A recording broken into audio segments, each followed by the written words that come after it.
All right. Hello, everyone. Welcome. Thank you for being here. Welcome to Montana Food Bank Network's Legislature 101 webinar, and thanks for joining us. We'll go ahead and get started here in a second. Just so you know, this session is being recorded, and we'll share the recording out after with everyone. But please just stay on mute and please put questions and everything in the chat as we go. But for now, I'd love it if everyone who's here could put your name, organization, and the town that you're joining us from in the chat, just so we can kind of see who's here. That would be great.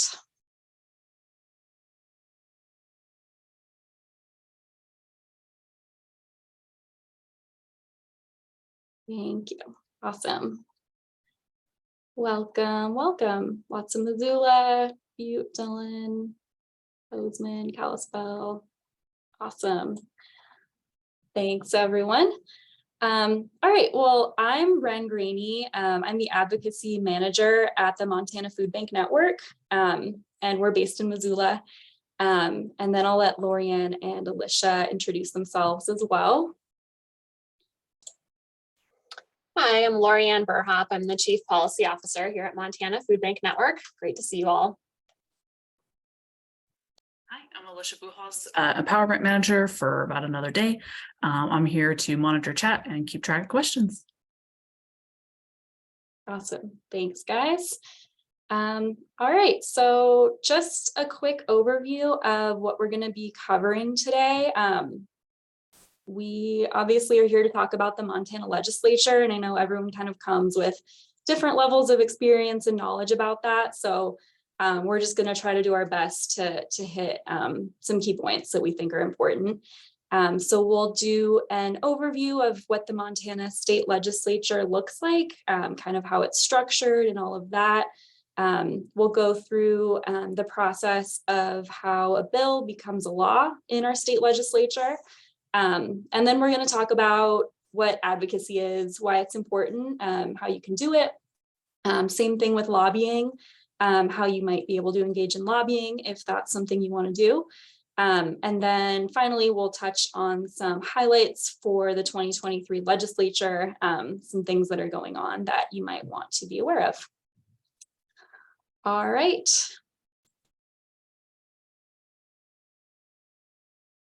All right, so just to start off, just kind of wanted to talk a little bit about why you as a nonprofit, food pantry or other service provider, why advocacy could be really important for you and your mission. So I'm just going to read this quote. Every nonprofit can and should get involved in advocacy to help advance its mission. Advocacy shapes the public debate about issues that affect nonprofits. It's the #1 way nonprofits can focus attention on the issues they care about and bring about real change for the people they serve. So the Montana State Legislature and you, why is it important to you? So as you know, the policies that come out of the state legislature can have a really powerful impact on our state and on our communities. It can have a really powerful impact on you as an organization and on the individuals that you serve with your mission. Just to give you an idea of some of the things that are often discussed at the state legislature that might be of interest, SNAP, the Supplemental Nutrition Assistance Program, is a program that's very important to a lot of our clients. And there's often conversations about making changes to that program on the state level. So that can be really significant to our communities. There's conversations about agriculture and local food systems and the resources that we put into food in our state. And that's obviously really important to making sure that Montanans have the food that we need. And then healthcare is also a really big topic that the legislature can make really significant decisions about, that you might want to pay attention to and that could really impact your clients. So advocates can be anyone who is engaged in these issues and who are affected by these issues. And specifically, we just want to highlight that you could be an advocate at the state legislature, and so can the people that you serve. A lot of us are direct service providers. We're directly helping people with food or other issues in their life. And that is critical. That one-on-one support is something that is so important to the people that we serve. But it's also important to look beyond that direct level and consider how laws could be changed to kind of improve people's lives on a broader scale through the policy process. And just to touch on the final note on here, policymaking should include those who will be impacted by the laws. Laws are impacting all of our communities, and often the people that nonprofits serve experience really big impacts in their lives from changes in laws related to SNAP or Medicaid or lots of other things. So it's really important that those people can be involved in the policymaking process. So we just want to start thinking of ourselves as advocates, but also the people that we're serving and the people in our communities that are being affected can also be advocates. So it's something to think about as you're engaging in this work. All right. And are there any questions before we keep going? Or comments? All right. Send it to Lorianne. Thanks, Ren.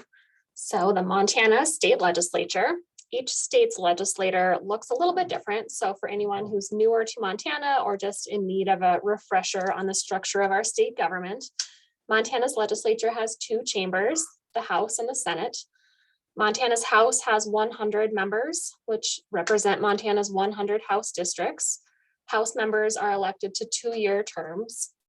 Our Senate has 50 members, representing Montana's 50 Senate districts, and our senators are elected to serve 4-year terms.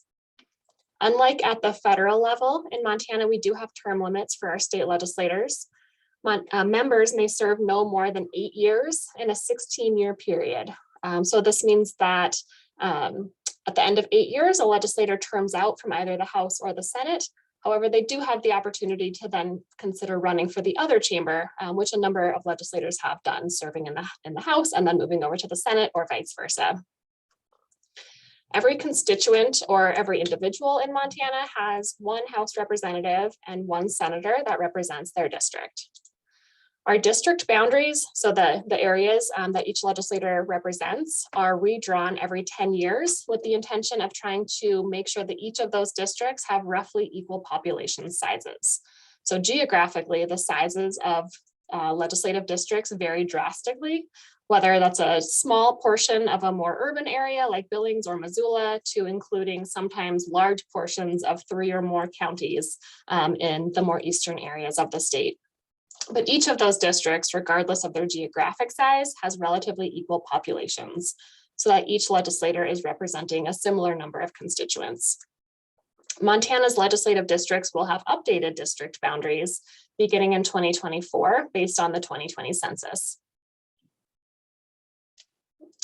Go ahead on the slide.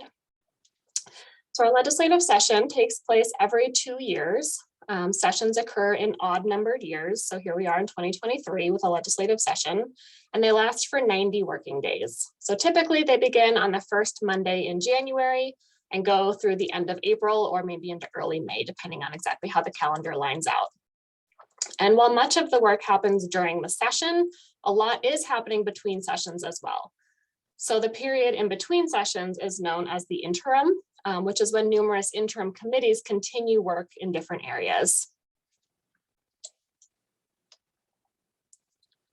Much of the work that happens, whether it's during the session or in the interim, happens in these committees. So during the session, we have standing committees. There are 16 of them in the House and 18 in the Senate. They include things like human services, agriculture, education. The committees are really intended to consider bills in specific policy areas. The committees also hold public hearings on bills. which we will talk more about in a few minutes, but these are really important opportunities for the public to weigh in on proposed legislation. In between the sessions, interim committees continue the work and consider recommending legislation the following session. So those interim committees really have the chance to spend some good time hearing from experts across the state, doing research, delving into issues, and then hopefully coming to recommendations for the legislature to pursue in the following session. The committees are governed by a chair who's a member of the majority party, and each committee has 2 vice chairs, one from each party. The majority party in the legislature, so whichever party has more members in the legislature overall, also has a majority on each committee. Beyond the committees, the full legislature also has various leadership positions. On the House side, the House is led by the Speaker of the House position, which is always a representative from the majority party. So for this session 2023, Matt Regier is our Speaker of the House. We also have a majority leader, who Sue Vinton is serving in that position for this session, and a minority leader, Kim Abbott. In the Senate, the primary leadership position is called the President of the Senate. So for this session, Jason Ellsworth is serving in that position. And then the Senate also has a majority leader, Steve Fitzpatrick, and a minority leader who this session will be Pat Flowers. Any quick questions on just the structure of the legislature?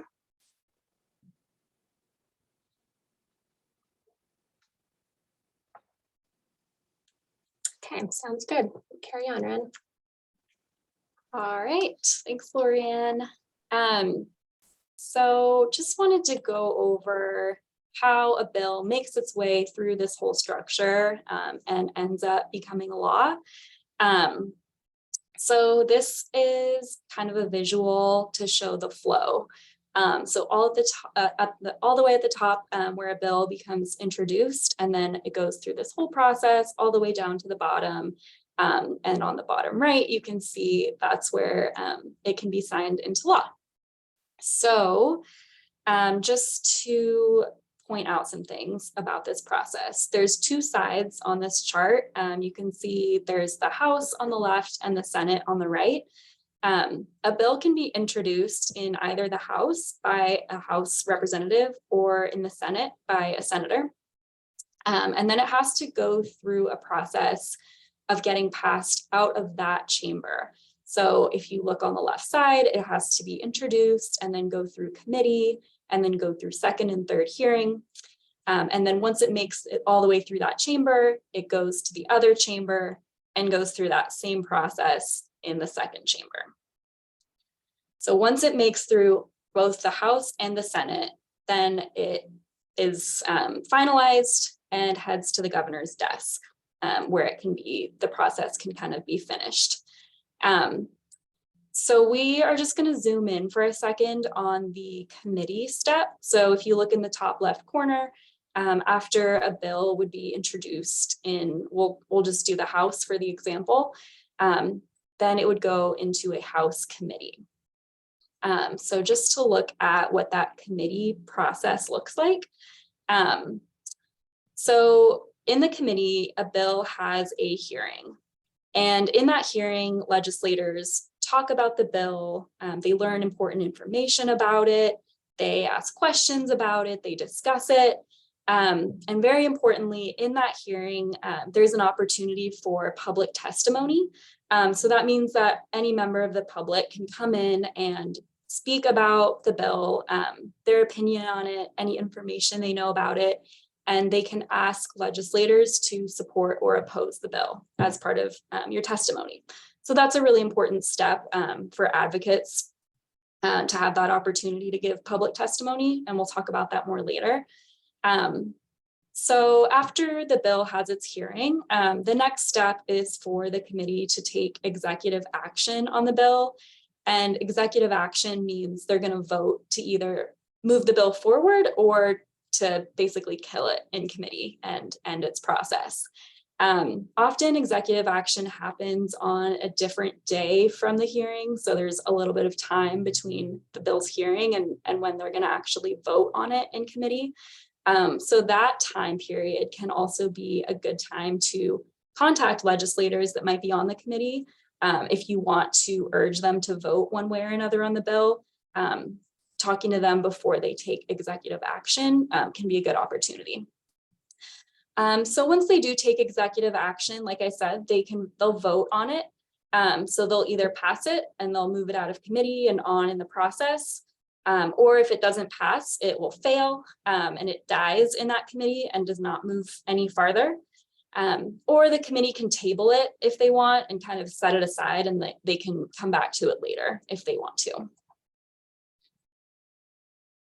All right, so let's say the bill gets passed out of committee. It's moving on in the process. The next step is for it to go to floor.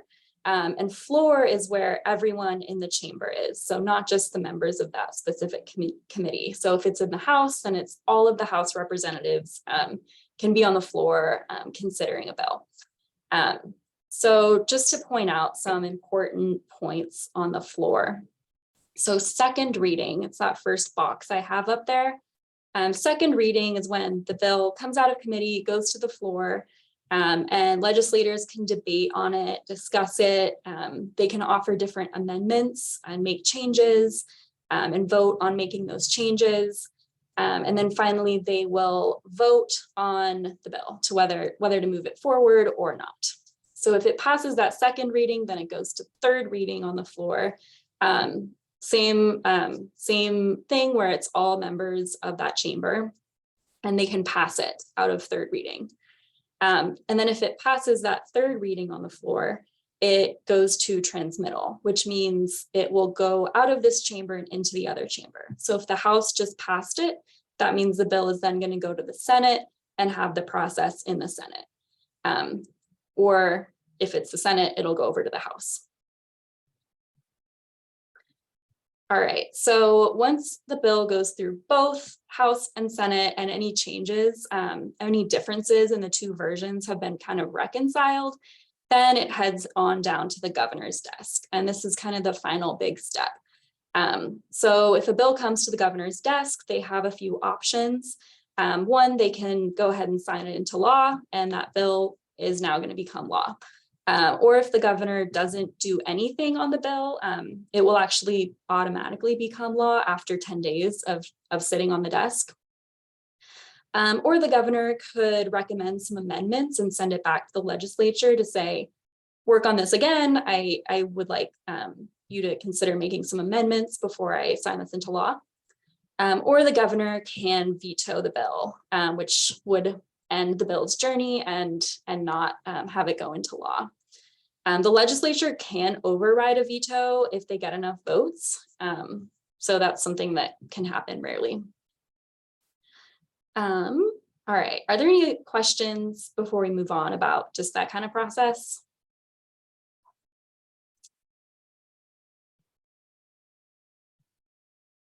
All right, moving right along. Okay, now that you are all caught up on the structure and the process of the state legislature, how do you get involved and why should you get involved? The first thing to remember is that you really have an important perspective to share on the work that you do and on your community. And it's up to you to share your perspectives and your knowledge with your legislators. Legislators work on a multitude of policies and issue areas. They simply cannot be familiar with every issue or the impacts of every program. They really do rely on the input from advocates like you to help inform their decisions. And as Ren mentioned earlier, just to sort of repeat that point, if you serve members of your local community at a food pantry or another type of organization, remember that your customers, the people you serve, are experts as well. The expertise that comes through firsthand experiences with hunger, poverty, or other issues that you might want to advocate on is really invaluable throughout this process. Input from those lived experts is essential in informing and guiding policy solutions that truly meet the needs and work for people in our state. Legislators really need to hear directly from the people who are most impacted by their decisions. Policy advocacy is one of our best chances to address the root causes of the issues that we work on, whether that's food insecurity or other issues. It's our best opportunity to really create long-term solutions to these issues, but these solutions will only be impactful if legislators have input from people like you, people who are on the ground and understand the issues and the needed solutions most deeply. Go ahead. So what is advocacy? Advocacy really is very straightforward. It's a lot of building relationships and educating both lawmakers and the public on your organization and the issues that you work on. The more we can educate and engage our lawmakers and the public around the various issues that we work on an ongoing basis, so during the session, but also in the interim, all of the time, this should be a priority. The easier our job will then be when it's time to inform policy and urge action on a specific bill. Really taking the time to let legislators get to know you and your organization and the work that you do and really understand the value that you can bring to informing the legislative process. Make sure that they understand the basics of the issues that you work on so that when a bill comes up around those programs or those policies, it's something that they're familiar with. And then you can speak more specifically to the bill, but like laying that groundwork of knowledge and relationships is so important and really helps put you on a stronger foot. Go to the next one. So building relationships with legislators really is key to the advocacy process. Weighing in during the session on bills is really important, but that voice will carry so much more weight if and when you have some established relationship with your legislators. So especially those of you from organizations, really make it a priority to build a relationship with your area legislators. If you're not sure who those legislators are, they're easy to find online.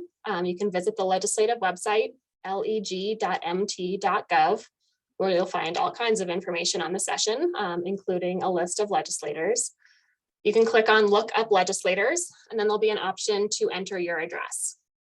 Keep in mind, though, that if you are an organization, it would be really great to engage with any of the legislators who represent the districts within your service area. So not necessarily just the 2 legislators who represent your exact address, but any of the legislators who are representing the constituents and the clients that you serve. So for example, if you're in the Kalispell area, there are a lot of legislators from within Kalispell and the surrounding region and the Flathead.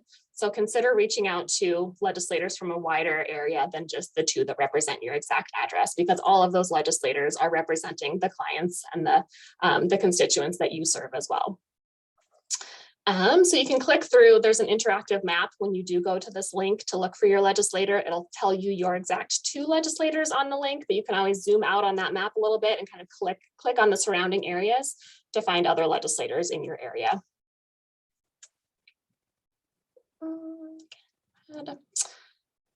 So once you are looking at that map and you're seeing the names of your legislators or the legislators in your area that you want to connect with, there'll be a link to click on their name and you can find their email and phone number. You can also find out the committee assignments for those legislators to see if they sit on committees like Human Services or Education or Agriculture, some of those committees that might especially overlap with the issues that you work on. You can see which committees they sit on. You can see how long they've been in the legislature. You can look at the bill titles that they've introduced to see if there's anything that might be relevant to your work and a variety of other details. Once you know who your legislators are, here are some ideas for building relationships and engaging both the legislators and the public. So site visits is a really great one. If you're from an organization or an agency, invite area legislators out to learn more about what you do. Invite them over for a visit, a tour. If you're a food pantry with a warehouse and you want to walk legislators through your facility, that's great.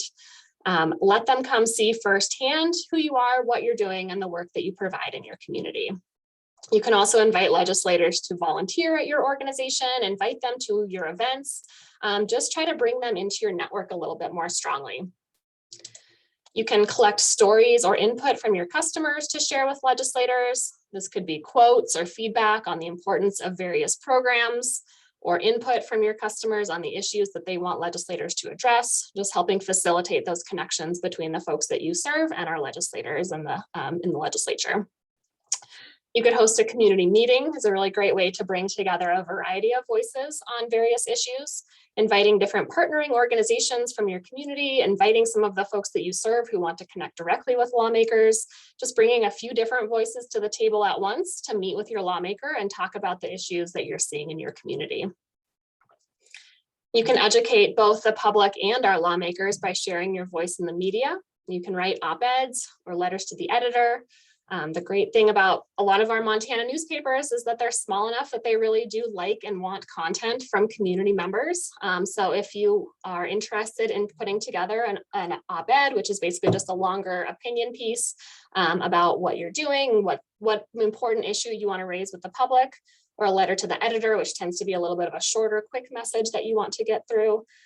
We'd be happy to work with you on that if you need support, but just consider those as opportunities to educate folks across our state. And then during the session, when it's time to contact legislators about a particular bill or a particular issue, keep your members and your networks updated. So you can share action alerts, whether you're sharing from Montana Food Bank Network, or if you do your own action alerts or have other advocacy partners, share those alerts throughout your network. Your networks could include your customers, your board members, your volunteers, your supporters on social media. Just help spread those messages further across the state. Post on social media. Let all of those supporters within your network who know you and care about your work, let them know that the legislature is working on bills that impact you, the work that you do, and the people that you serve, and try to get more people thinking about the legislative session and weighing in with their voices as well.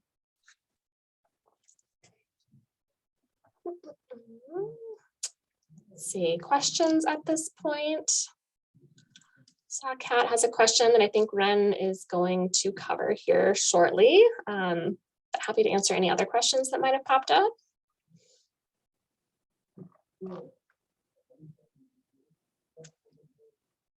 Okay, sounds good. Go ahead, Ren. All right, thank you. So we also wanted to talk about lobbying. Lobbying is a little bit more, it's like a specific type of advocacy. So we'll just go over what it is and how you can do it. So lobbying is basically working to influence lawmakers to support or oppose a particular issue or piece of legislation.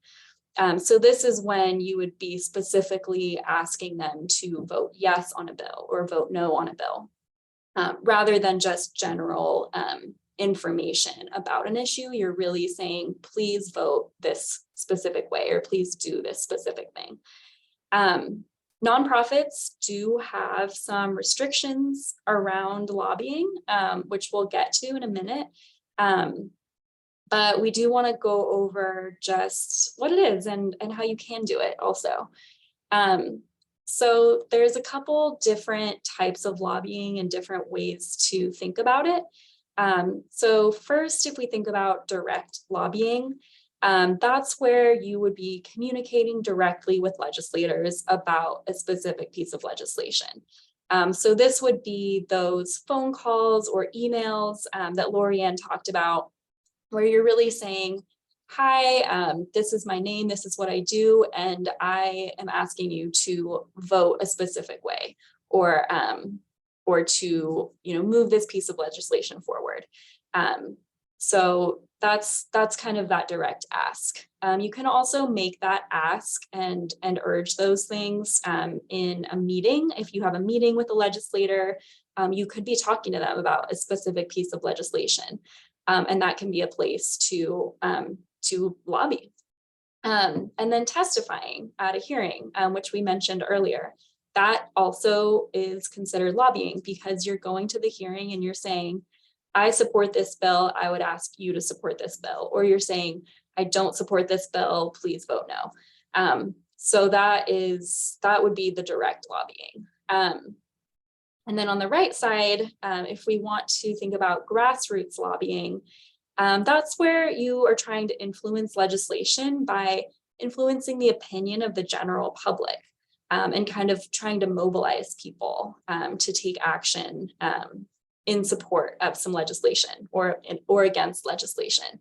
So that could be something like putting a news article out, working with a reporter to get some media coverage about why a bill is really good or really bad, and trying to kind of persuade members of the public to maybe chime in and say something to their legislators about the legislation.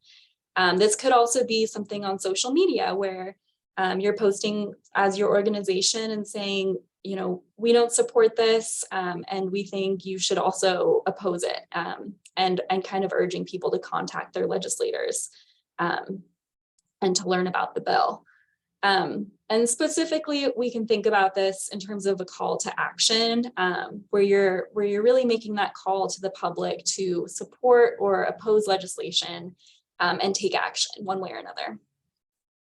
So those are some examples of lobbying. Again, we're going to go over a little bit more about what you can do and how you can go about this, and then we'll touch on some of those restrictions that nonprofits have.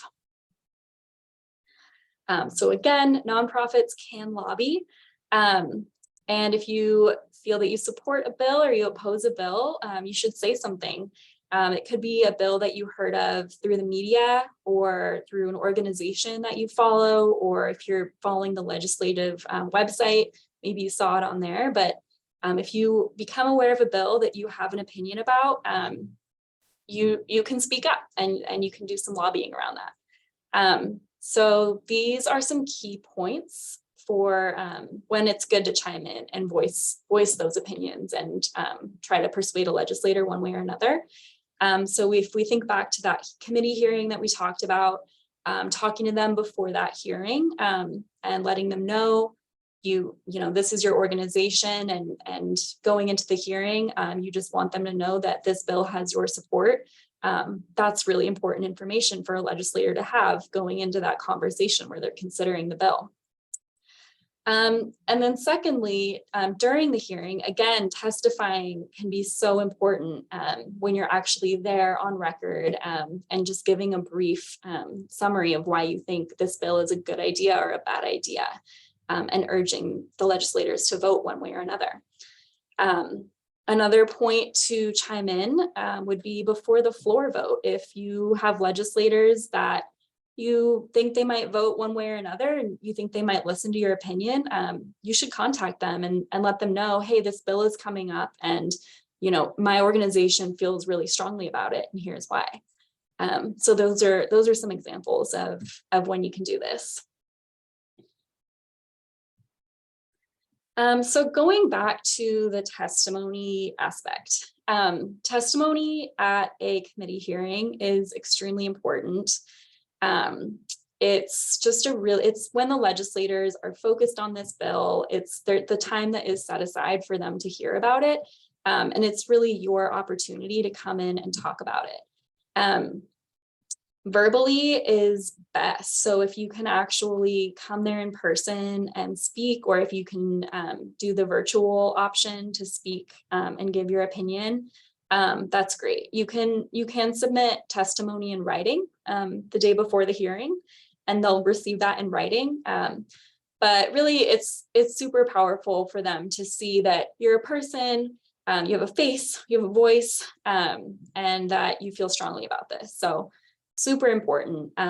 If you can make it to Helena and actually go to the Capitol in person and speak on a bill there, that is ideal. That's amazing. If that's not doable for you, testifying remotely over Zoom is also an option, and is also super important and really valuable. So any of these that you can do is really important.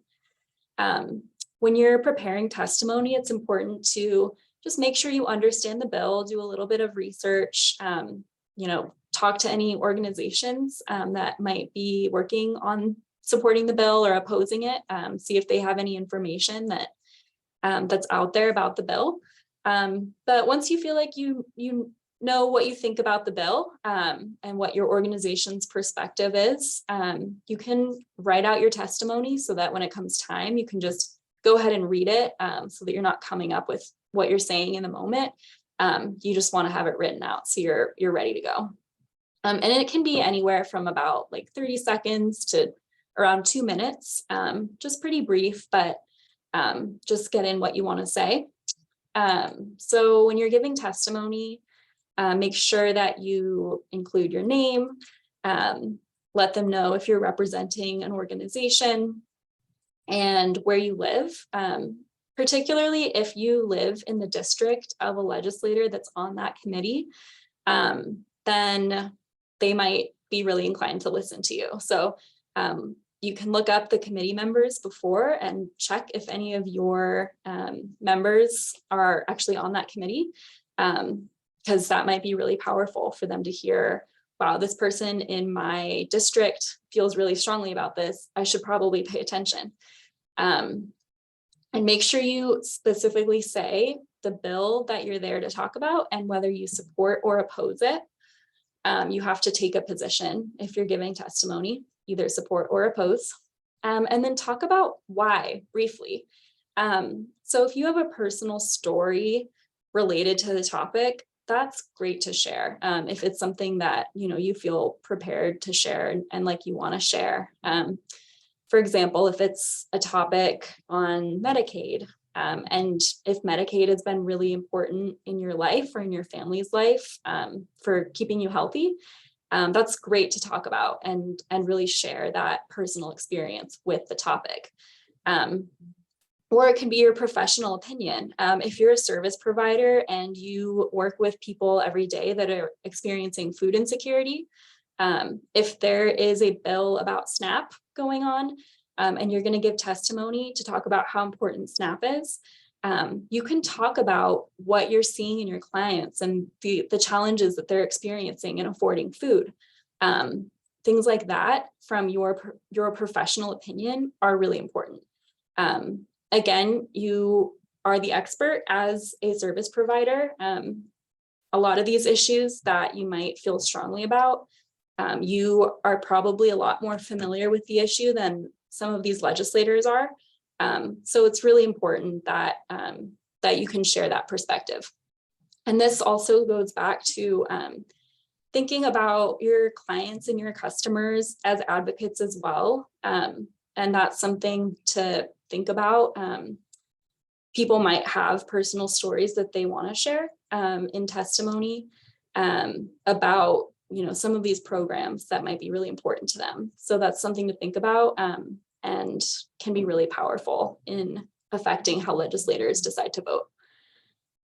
So testimony can feel a little bit maybe overwhelming to do, especially if you haven't done it before. And just want everyone to know that MFBN can help you prepare testimony, particularly if it's on issues that we're working on, like anti-hunger and anti-poverty. We can help you kind of figure out how to put that together and how to make sure that you are giving testimony at the right committee hearing. All right, I'm going to pause and see if there are any questions on testimony or anything else. Ren, Jamie had a question about what committees are the best for food agencies to focus on. I'm not sure if you want to answer that now or if that comes up later, but wanted to throw that out there for you. Sure, yeah. And we can touch on it more later too. But for now, I'll definitely say the House Health and Human Services Committee is the one that would hear things on anything related to SNAP or like Medicaid, those kinds of public services. And then Senate Public Health is the Senate committee that would hear those things.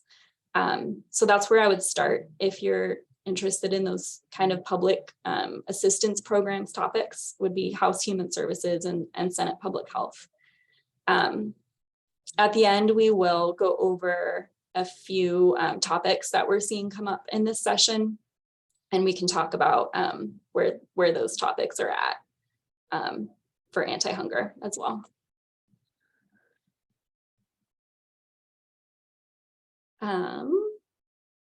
Okay, so just going further about opportunities to lobby.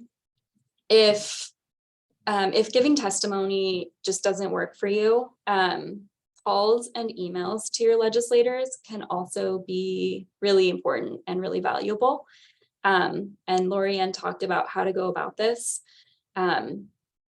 If there's a bill moving through the legislature that you've become aware of, that you feel strongly about, making a phone call or sending an email to your legislators is really valuable.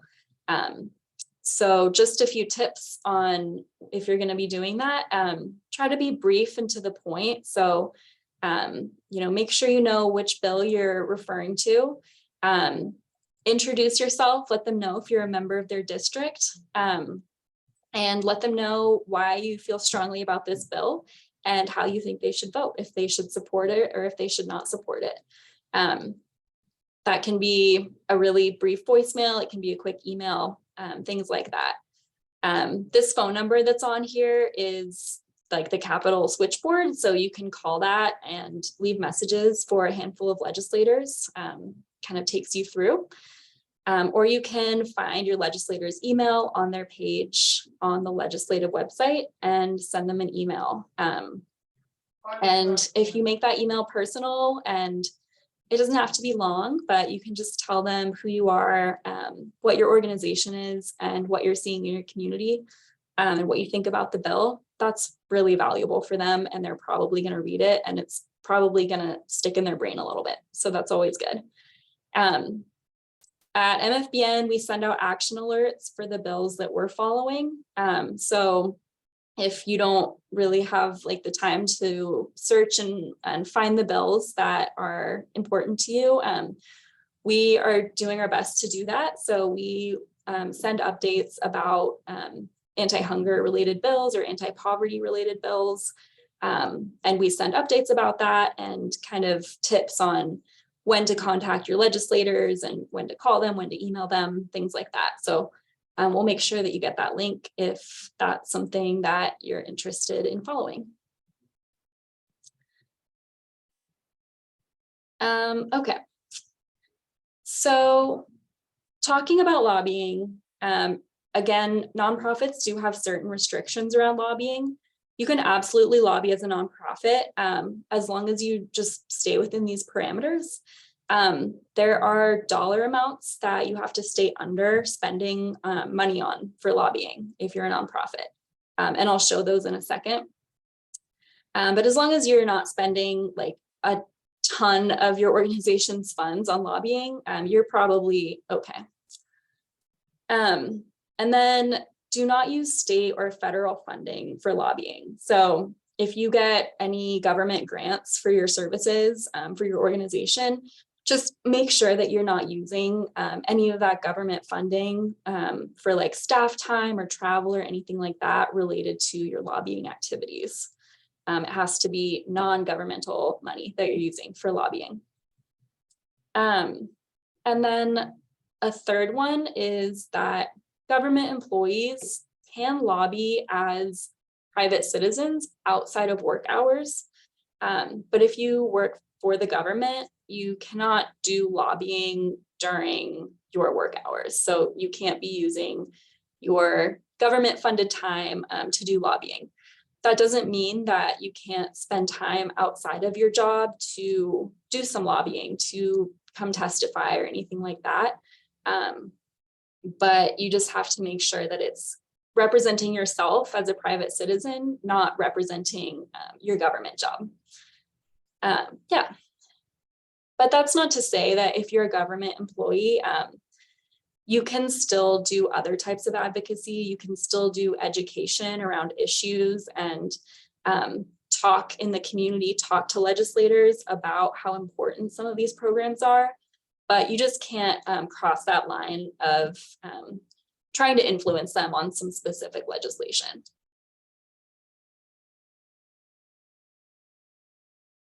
All right, so looking at lobbying dollars, there are federal restrictions and some state restrictions for dollar amounts. So under federal restrictions, for most nonprofits, as long as you're spending under $100,000 in a year, of your exempt purpose expenditures, you are able to do that direct lobbying. For grassroots lobbying, which was, again, where you're trying to influence the public. So this would be if you're doing social media to mobilize the public, or if you're doing media, like getting news articles out there about this topic and trying to influence the public on a specific piece of legislation, then you can spend up to $25,000 on that.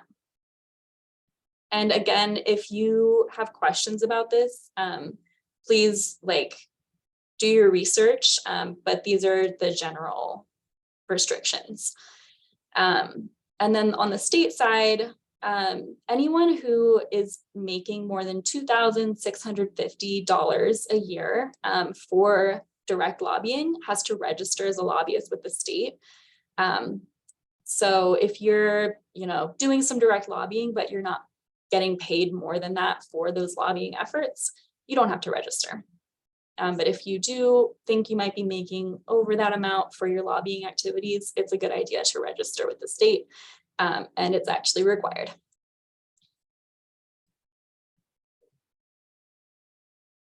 Okay.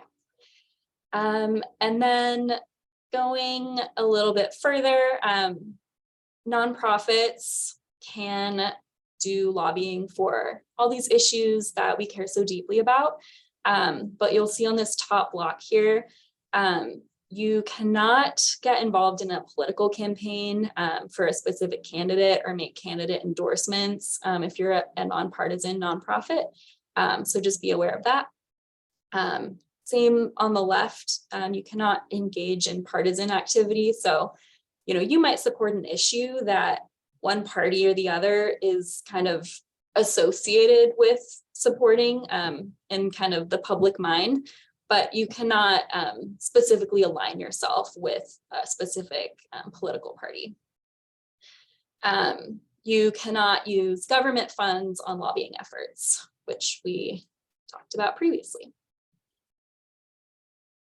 Like I said, these are the general restrictions. If you have some really specific questions around this to explore, definitely do your research. These are a couple of resources you can look into. Boulder Advocacy has a lot of information on nonprofit lobbying and advocacy. And then for Montana specifics, the Montana Commission on Political Practices has all of that info for the state. All right. So before we move forward, was there any other questions about this section? Yeah, Noni asked if a government employee is allowed to take leave to lobby. Otherwise, there's no out of work time. And I'm not sure. We might have to look that up, but I don't know if either you or Lorianne would have an answer to that.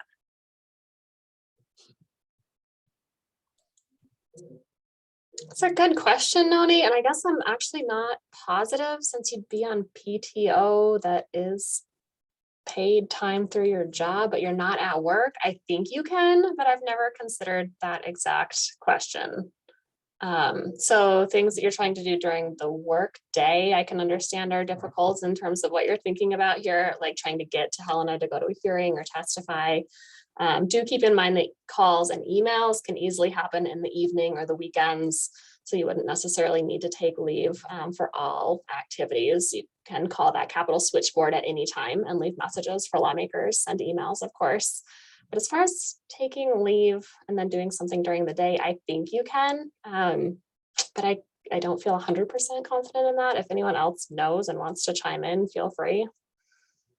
Well, if we were say, when I was working for the government, which I'm not now, but I was working as a dietitian. I was a member of the Montana Dietetic Association at that time.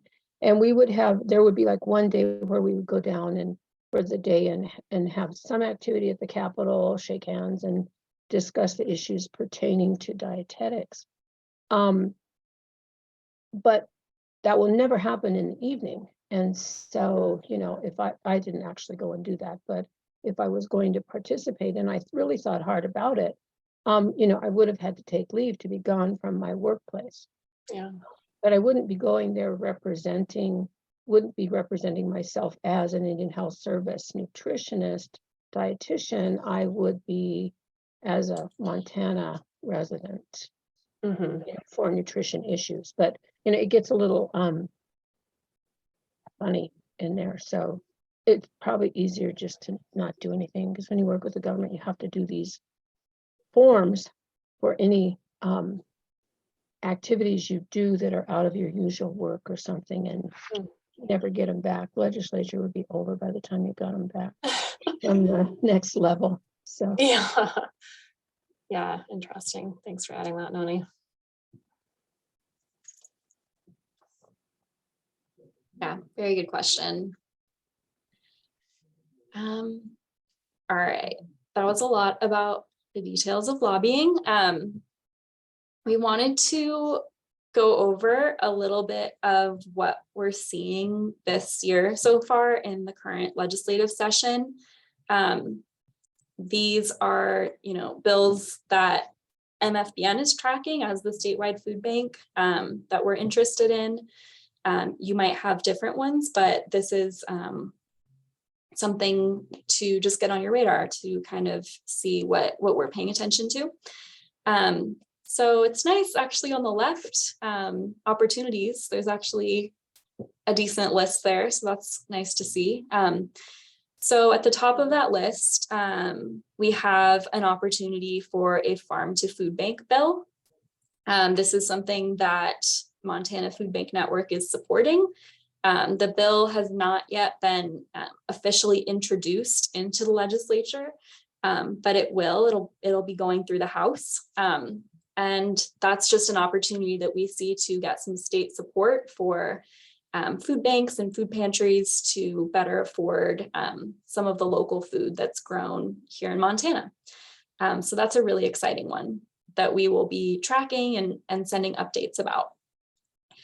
There are some other topics that have kind of entered the discussion in the legislature. There's, maybe a paid family leave bill that might come forward. There is talk of a child tax credit. So the state is allowed to create a child tax credit. A lot of you are probably familiar with the really expanded federal child tax credit that was happening last year. And so the state is actually considering creating a state level child tax credit, which we see as an opportunity to really mitigate poverty for families that would get that. There are probably going to be some opportunities around housing, and we're tracking some different topics that are going forward around affordable housing. So that's really exciting, something that a lot of our clients and customers are struggling with. There might also be some progress around expanding behavioral health resources in the state. We are not the experts on that topic as the food bank, but it is something that we know is important to the communities that we serve. So we are following that. And anything else that pops up that can help mitigate hunger and poverty in our state, we will be following and chiming in. But for now, I think our most exciting thing that we're putting a lot of energy into is the farm to food bank bill.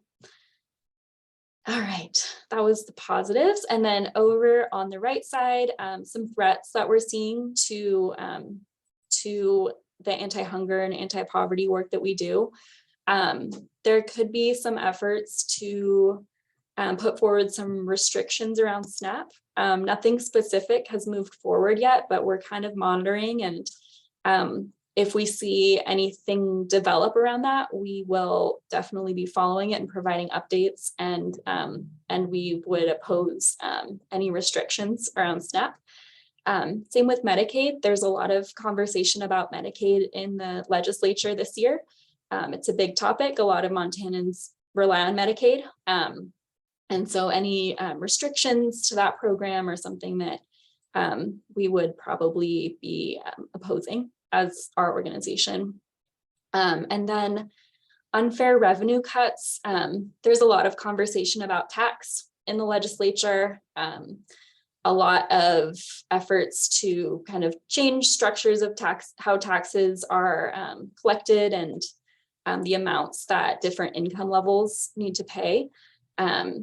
And we are monitoring that and working with other organizations that work closely on that issue, and want to make sure that our tax code is fair and that everyone is contributing in a fair way, and that there is enough funding for all of the programs that are so important for our state to run. So those are some topics that we're following. If anybody has any questions about anything specific on there, anything that you don't see on there, happy to talk about that.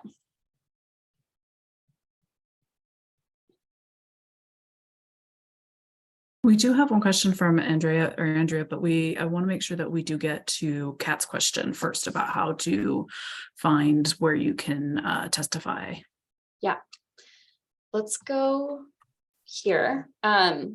So I didn't pull all the screenshots, but this is, if simply like following along MFBN's action alerts is not sufficient, and it might not be for you, you can absolutely go on the legislative website and look up bills specifically, and find where they are and see the schedule of when they're going to be going to their committee hearing. So if you go to the legislative website, which is leg.mt.gov, there is a section at the top that says laws and bills. And under that, you can click look up bill information for 2023. So if you go to that section, you'll find this page. And this is where you can find all of the bills that are currently in. There is a section on there where you can look up a subject. So you can select any of the subjects from that drop-down menu if you want to browse around for bills. You can search a specific legislator if you know that somebody is sponsoring a bill that you're interested in. You can search that way. And you can also click down at the bottom, list all introduced and unintroduced bills. And there you're going to see all of the bills, all of the introduced ones, all of the ones that are still a draft. And you can look through there and search keywords and find the bill, and it will tell you what status that bill has right now, if it's been referred to a committee, and if it has a committee hearing scheduled, you'll see that there. So that's one way to do it. Another way to do it is to look on the legislative website under specific committees. So like I mentioned, House Human Services and Senate Public Health are ones that see a lot of the human services side of things. You can look under their committee pages and see their upcoming agendas for their upcoming meetings of that committee. And you can see kind of what they have on their docket coming up, and if there's anything of interest to you. So those are a couple ways to go about it. And like I said, organizations like us, Montana Women Vote, Montana Budget and Policy Center, a lot of organizations like those are tracking issues in these areas. So it's great to follow organizations like that and sign up for their email alerts, so that if they see something moving and they know that something is coming up, that you'll get that alert if you don't want to have to search in here yourself. I hope that was helpful. I don't know, Florian, if you have anything to add to that.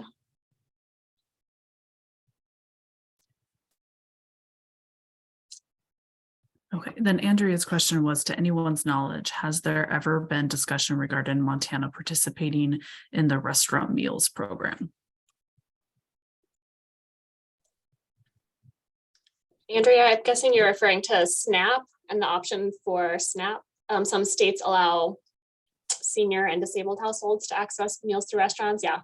To my knowledge, I don't think that has come up in state conversations. But for those who aren't as familiar, so states have the option to request permission through USDA to allow senior households and individuals with disabilities with no earned income to use their SNAP benefits at participating restaurants. increasing access to, sometimes it's homeless populations as well. It depends on the state and exactly what they request. Individuals experiencing homelessness can participate as well to have access to hot prepared foods rather than having to go to the grocery store where they might not have facilities available to cook that food. I think it's had kind of mixed results in the states that have done it. It can be challenging to get restaurants to participate. But definitely something to think about and talk about if there's interest from folks in trying to talk about that at the Montana State Legislature. It's definitely a conversation we'd be happy to have and see if it's something that would make sense for our state to try to think about a little bit more. For SNAP policy changes at a bigger level, the Farm Bill is coming up for reauthorization this year, potentially into next year, depending on how long they take. And there is conversation at the federal level around allowing SNAP benefits for everyone to be able to be used for hot prepared foods at grocery stores. So it still might not apply to restaurants, but at least at grocery stores, that any SNAP household would be able to access food at the deli or the rotisserie chickens. So that would open up a lot of hot food access as well. So at the federal level, that is a conversation that we've been urging support for and hope we'll move forward, but haven't seen anything at the state level.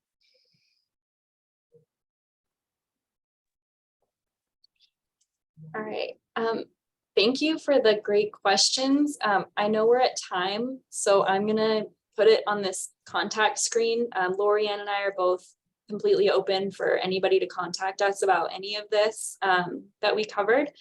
And we'll send out a follow-up email with slides and links to all the resources that we talked about. And thank you so much for spending the hour with us. Really appreciate it. I will stick around for another minute or two if there's anybody that has last questions before we close it out. But thank you so much, everyone. Can people still text that one number to be signed up for the action alerts? Yes, Okay. and I will I'll put that send in this chat. out. Yeah. If you want to receive action alerts, you can text MFBN to 52886 and you'll get our alerts. You can also sign up for our email alerts, and I'll make sure to send that link out in the follow-up email.